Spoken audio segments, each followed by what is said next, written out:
Good evening everyone. শতাব্দীর কিচেনে আপনাদের সবাইকে স্বাগত জানাই। আজকের রেসিপি পার্শে মাছের তেল ঝোল। এই রেসিপিটি বানানো ভীষণই সহজ এবং পেঁয়াজ রসুন ছাড়াই কিন্তু এই রান্নাটি অসাধারণ।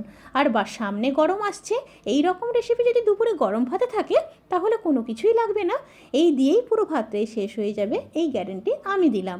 তাহলে চলুন শুরু করা যাক আজকের এই সহজ ও সুস্বাদু রেসিপি। আজকের রেসিপিটি কিন্তু বাড়ির গাছের বেগুন আর বাড়ির গাছের ধনেপাতা দিয়ে কিন্তু রেসিপিটি বানাবো।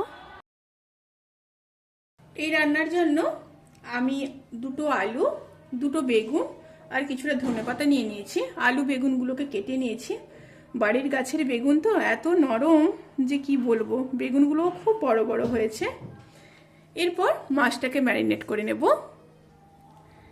এখানে পার্শে মাছ আমি 8 পিস নিয়েছি। পার্শে মাছটাকে ম্যারিনেট করে নেব। তার জন্য পরিমাণ মতো লবণ দিয়ে দিলাম আর দিয়ে দেব হাফ চামচ হলুদ গুঁড়ো।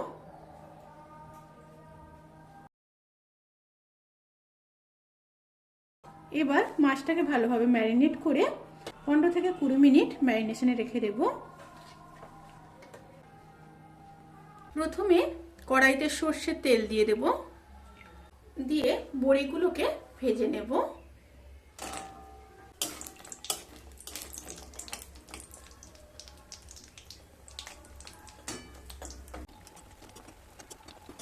বড়িগুলো ভাজা হয়ে গেছে, এবার বড়িগুলোকে তুলে নেব।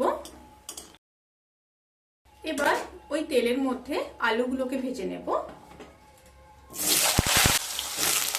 আলুর মধ্যে সামান্য লবণ দিয়ে দেব, দিয়ে আলুটাকে হালকা ব্রাউন কালার করে ভেজে নেব। আলুগুলোকেও হালকা ব্রাউন কালার করে ভেজে নিয়েছি। এবার আলুগুলোকে তুলে নেব। এবার বেগুনগুলোকেও ভেজে নেব। সামান্য লবণ দিয়ে দিলাম।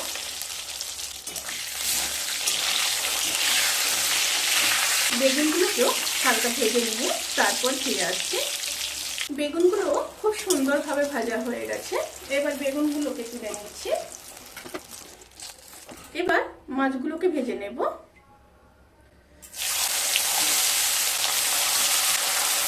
একটা সাইড মাছ ভাজা হয়ে গেছে, এবার উল্টে দেব।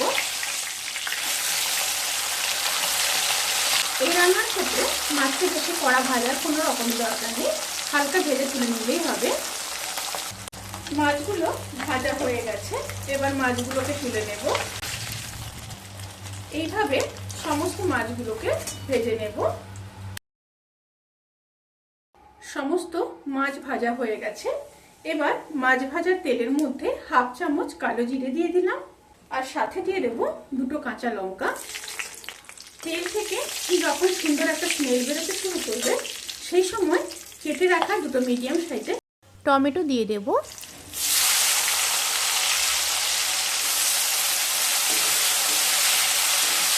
এবার দিয়ে দেব পরিমাণ মতো লবণ।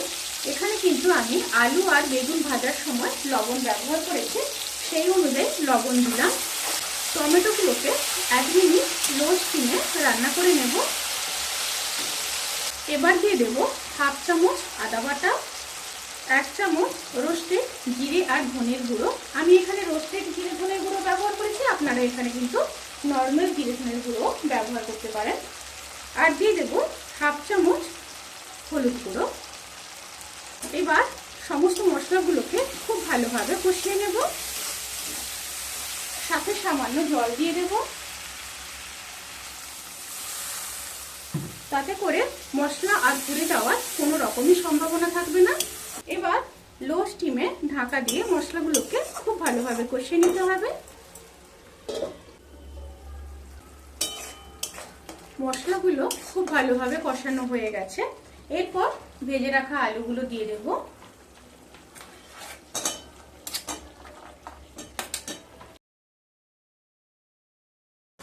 আলুগুলোকে মশলার সাথে খুব ভালোভাবে মিশিয়ে নেব। মিশিয়ে নিয়ে আরো কয়েক সেকেন্ড একটু কষিয়ে নেব। খুব ভালোভাবে কষানো হয়ে গেছে। এরপর পরিমাণ মতো জল দিয়ে দেব।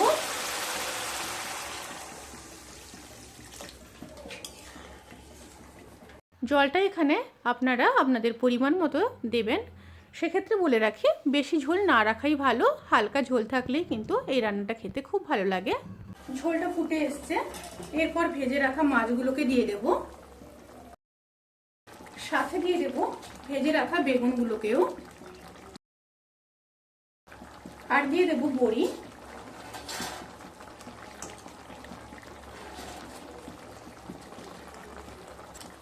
এবার একটু নেড়ে নেব।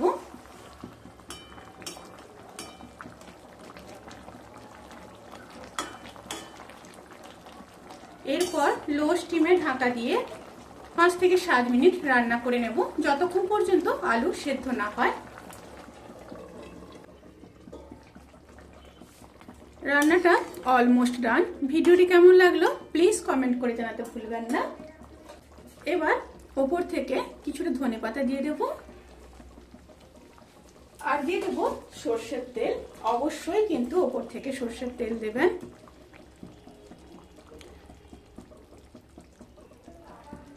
এবার একটু নেড়ে দেব।